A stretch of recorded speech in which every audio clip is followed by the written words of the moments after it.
Welcome to this, not really Three and Out. This is Orange and Black Insider. It's Kevin and I are from Three and Out. Thank you for joining us. We're also joined by Bengal Jim, one of the most recognizable Bengals fans in the world. We're starting a new series highlighting Bengals fans, longtime Bengals fans. You know, we're going to do this once a month, and we didn't think there was anyone better to start with than Bengal Jim. How you doing? Man, great. Thanks, guys, for having me on, man. I'm excited about this, man. Tonight's – are we not saying Thursday night, right? We got the football game on tonight. We've got Bengals season Sunday. Joe Burrow's contract's in the fold now. So what a day. So thanks for having me on, guys. It means a lot. Absolutely. Well, thank you very much for coming. Absolutely. Thank you. So first thing, I just want to know, what's your first memory as being a Bengals fan? Yeah, well, I'm an old dude. I don't act old, but I remember being 10 years old, and my mom and dad weren't really football people. They were more baseball people. And I never forget, I just happened to turn on the TV, 10 years old, randomly on a Sunday. The Bengals were playing the Seattle Seahawks. And I just remember seeing the uniforms because I remember seeing them the year before. They had the old pumpkin head, script beat Bengals across the helmet. Just uniforms looked awesome. I'm watching the game, and the Bengals getting their butts kicked 21-0 at halftime. Ken Anderson had an awful, awful first half.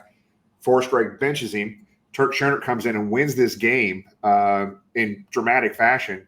But Ken Anderson goes on to have a MVP year, and the Bengals go to the Super Bowl. I literally haven't missed a game since that Seattle Seahawks game in 1981. So that's where it all started. How long have you been a Bengals season ticket holder for? Since season ticket holder since 92. Wow. Yeah. It's a long time. Made it through the worst decade in the history of football. Yep, there you go. Yeah, that's why these last few years have been sweeter than anything, man. Anybody who's been around and made it through the 90s and you're still here, you're good people. Yep. It's almost surreal. It feels really like is. we've entered some alternate reality.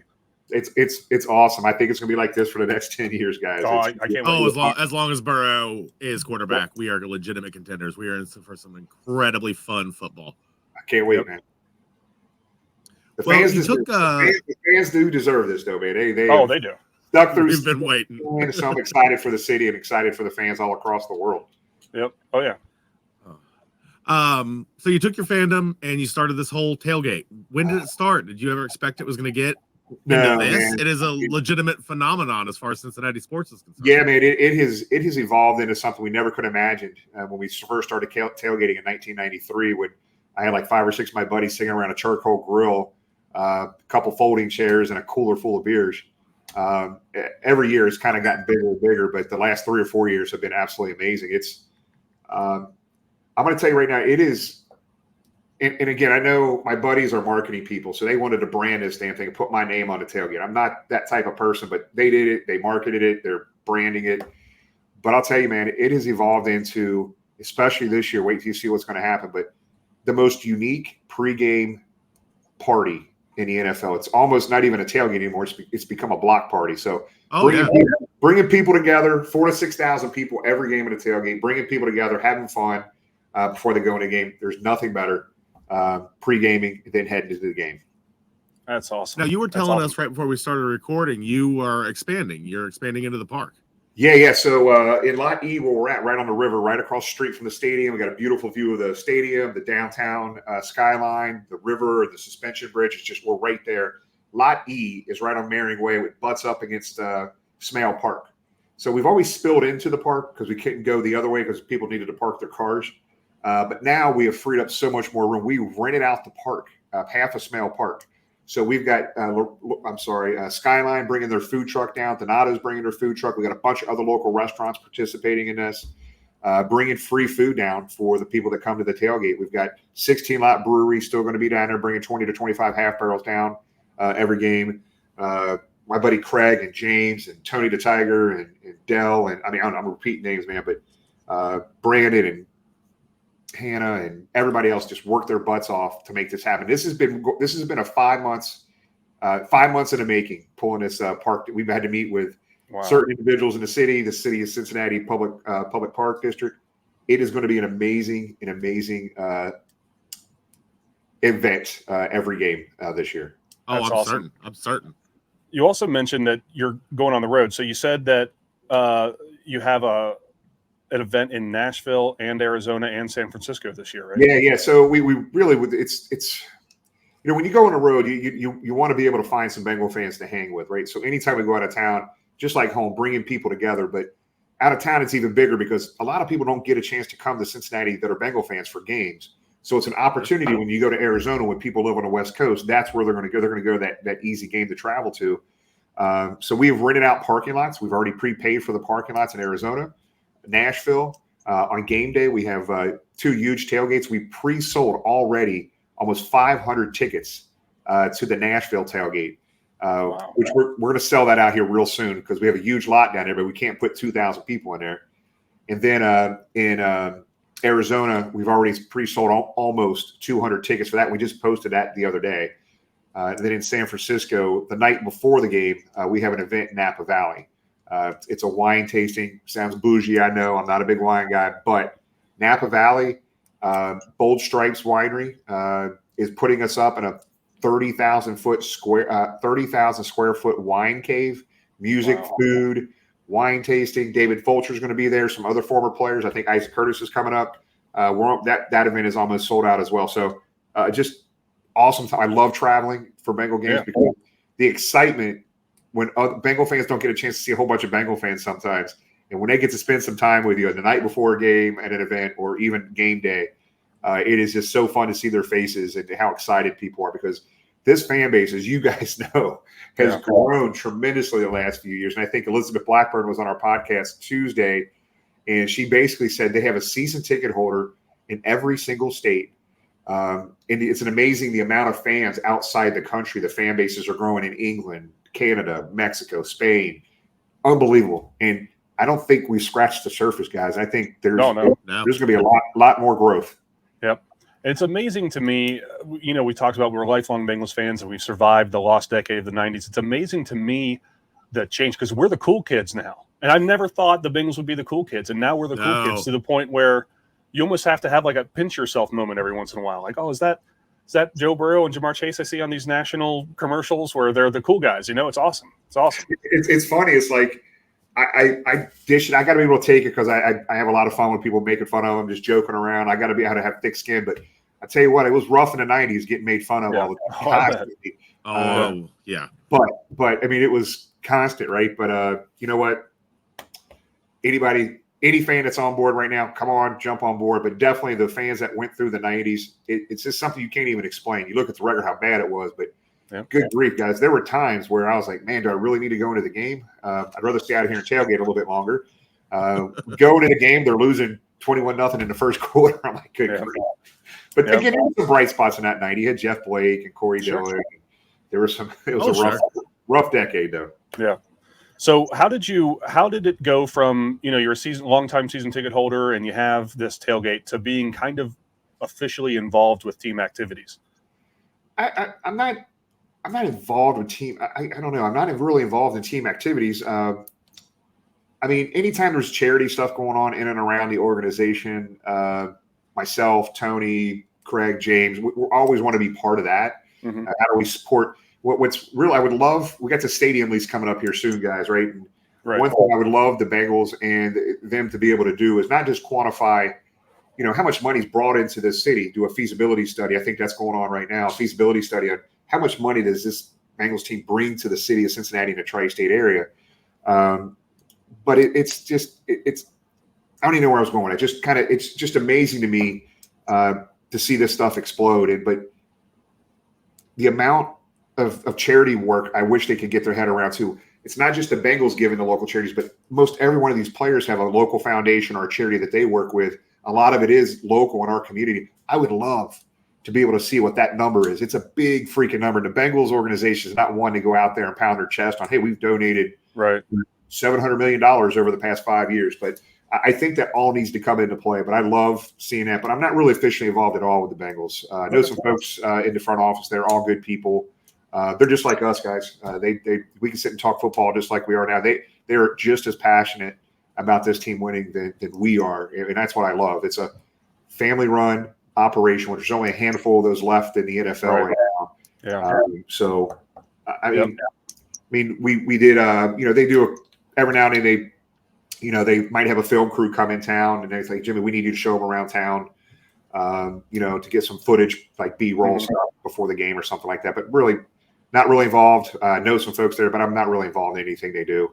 Okay. They never call me, tell me what's going on or anything like that. So you didn't know. I wish I would have had a heads up with his Joe Burrow contract. Yeah. I think everybody knew it was coming this week. Oh, yeah. Everybody's starting to lose their minds starting Tuesday. I'm like, good grief, calm down, guys. It's going to happen. Yeah. So I knew it was going to happen, but I'll admit I was getting a little antsy by the end there. Like, come on, I just need to know. I need the information.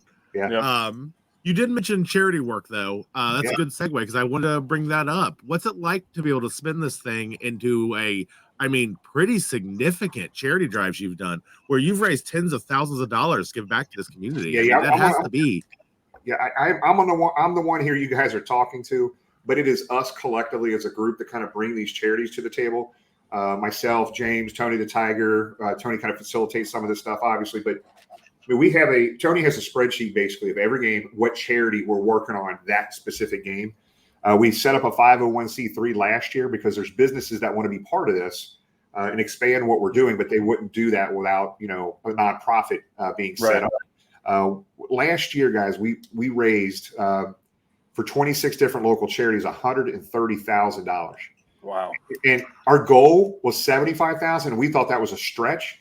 Yeah. And it was amazing. It was an amazing year. So 26 different local charities, $130,000. I think about $32,000 that went to the Ken Anderson Alliance. But our inner circle, what we do is we get together every year, just talk about, hey, what's a charity that's important to you? I have 4 boys. I have a 27-year-old that's mildly autistic. So Ken Anderson, Alliance that helps autistic adults in our area is something that's near and dear to my heart. Tony, Maddie's House, suicide prevention is kind of near and dear to him. My buddy James, Alzheimer's Association that we work with, and it's just us, doing different things to raise that money. At every tailgate, we'll have something we raffle off for that charity. That charity will be present at the tailgate, going around selling raffles. We'll raise between $4,000 to $6,000 every single home game for whatever charity is there that day. But that, I'll tell you what, guys, that is love football, love my family, all that. But I'm just telling you, it's been one of the most rewarding things. And I didn't expect, we always raise money for many, many years, but we never raised more than 6 to 10,000. Right. The 2021 year, things obviously blew up, but I tell you what, it's rewarding because it's not just because of that we started this. I sit on a board of a local nonprofit here as well, Revive Family Foundation. But I think the thing that I learned more than anything, it's not just the money that's raised for these charities, which is critically important, especially during the COVID years when we really started stepping it up a little bit, trying to help them because they couldn't do events to raise money. But it's equally as important as just bringing awareness to some of these charities, because out of those 26 charities last year, I'm telling you, there was probably 10 of those charities I didn't know anything about until they were brought to the table for us to talk about them and make sure they were legit 501c3s and stuff. But man, there's so many charities here just in our local region, and anything we can do to play a small part in helping is awesome. And it's Bengal fans, not just locally, it's nationally, and you would be shocked internationally across, outside the United States, how many people are being part of this charity stuff that we're just bringing to we're doing nothing but just bringing it to the table. So it's been so cool to see. I guess the 2020, the COVID year, was the biggest impact because charities were so low on their funds and their goals. They couldn't do anything. So that's when we really started stepping it up. And these charities are just so appreciative of the help. That's awesome. The ability to highlight smaller charities like that, that many people probably would never have even known existed. You know what I mean? And then can get interested in and maybe even follow up later. That is such a unique opportunity. It's such a cool thing. The other thing that we see too, guys, we do these charity duck races sometimes on our podcast, and it's very simple. We're not taking live ducks and stapling names on them, putting them in a lake. It's a virtual duck race. You buy a duck for $25, and most of the times we're setting up a landing page with that charity directly. That way we don't have to touch the money. But we set it up. We did one Tuesday for T3 Corp, which is a T. Higgins charity in Chattanooga, I think it's Chattanooga where his family's from, Knoxville area. I'm sorry. We raised $825. I think that was like 33 ducks, something like that. We pre-sold at $25 a pop. We put them into randomizer, put their names in there, and hit go 1 minute. Whoever wins, whoever. We had a T. Higgins jersey that day to give away. And so Nice. some people are like, I don't care what I just want to help the charity. And then some people are like, you know what? I really don't care about the charity, but I want to win that T. Higgins jersey. So, Sure. but it's been fun. We're just trying to make it fun for everybody. How do we continue to bring people together? How do we continue to bring Bengal Nation together and help local charity, mostly local charities that we're helping? It's been really fun and rewarding. And Houday Nation has been amazing. Oh, I guarantee you, it's the most charitable fan base in the NFL. I don't have anything to back that up other than what I have seen over the past 3 years. I believe it. And in dealing with, I'm pretty involved in a lot of other fan bases across the country, and there's a lot of good people doing a lot of good things for charity, but not to the extent that the Bengals fans are being involved, which is unbelievable. That's awesome. So I wanted to get into the 2023 season with you. We're not going to go through every game, but what are your thoughts on how this season will play out? You think this is the year? Yeah, we're going to need a prediction. Yeah, man, you're just going to hate me for this, man. Undefeated. They're not losing. Joe Burrow. I don't hate you for that. I like it. Yeah. What is 72-73 Dolphins? Sorry, guys. This is the year. Dude, look, 1-0. Yeah, exactly. This is this team is built to win today. Yep. And this year and next year, to be honest. Guys, if we stay healthy at key positions, obviously quarterback being that main one that we need to remain healthy at, guys, we're going to be really good. We're going to be really freaking good. Now, my only concern at the end of the day is the first game or two of the season are important, because last year that cost us a number 1 seed. If you remember, us out the gate really slow. And again, I don't know what I'm talking about, but in my opinion, I think last year we started out a little slow. The offensive line didn't get a chance to play in preseason this year at all together in games. Joe Burrow didn't take a snap in games. How much is that? Are they going to get off to a little slower start in a game early against the Browns, a very good defensive line? I don't know. That's the only thing that concerns me. But I'll tell you, at the end of the day, we stay healthy at key positions. Our linebacking position, corners, DJ Reader needs to remain healthy. Yep. Joe Burrow.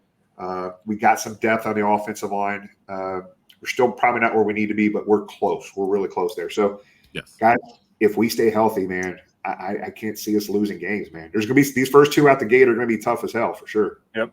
Yeah. I told on the Kevin podcast we said something very similar, that it's hard to project where this is going to go because we can win every single game of our schedule. Do you know what I mean? We are that good where you can look at every single game and go, no, we should win that. We can absolutely win that one. And it makes it really hard to try to remain objective when you're projecting this. Like, I don't know, is 15 wins? Is that a wild projection? Because I could see it. I honestly could. How crazy is that, right? It's like, I look at the schedule, right? I'm like, we're going to blow out Arizona. We're going to blow out the Colts. Yep. I don't know if I felt that confident in a long time about that. So I just keeping it simple for me. I don't, we stay healthy. We're going to win a boatload of games and win the AFC North for the third time in a row. First team ever in the AFC North to pull it off. Yep. Should be us. I love it. Before the Browns ever win once. I just want to mention that. Hey, man, it's called the city up north, man, or the mistake, whatever you want to call it, mistake on the lake. Mistake on the lake, yep. I'm heading up there Sunday morning. Good deal. I don't envy you that. I mean, maybe going to the game, but the rest of it. Yeah. Thank you so much for doing this. This was really, really fun. Bengal Jim and Friends, the tailgate, anything you want to plug? Where else can we find you? What do we need to know? Maybe there's so many damn good tailgates in Cincinnati. If you're looking for a home, come on over and join us. You're more welcome to do that if you don't have a home already for a tailgate.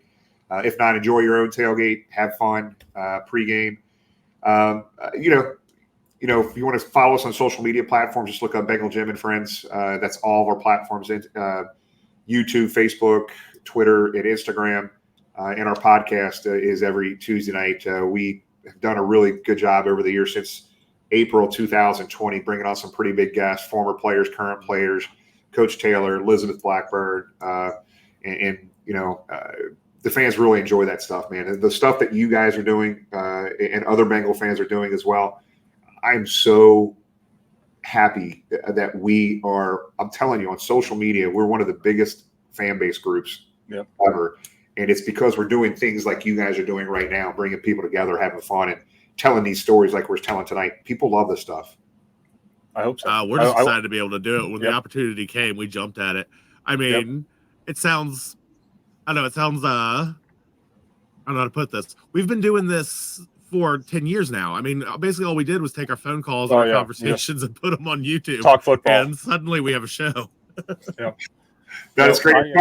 We started it was the draft in 2020. We were heading to Vegas for that draft for Joe Burrow, and obviously COVID shut it down. Mm-hmm. So we were like, what are we going to do now, man? Just sit at home and watch the draft? Like, let's just do a podcast one night. Just do a live stream, 4 hours long. 2,000 people watching. We're like, what is going on here? Wow. Everybody was stuck in their house or apartment or something, right? So we decided we've hit it every week since then. It's just been fun. It's just that's awesome. It's perfect. I don't have little kids anymore, so I'm not coaching anymore. So right. I work 7 days a week, but I have time now to immerse myself even more into Who Dey Nation and the podcast and everything else we're doing on social media. So I appreciate you guys having me, man. Just keep doing what you guys are doing. You guys are killing it. Thank you very much. Thank you for joining us. Thank you again. Yep. And thank you guys for tuning in. Again, for Kevin, Jason, thank you very much, Bengal Jim, for joining us. We appreciate it very much. We'll be back again next month with our next fan. Thank you. Who Dey. Who Dey.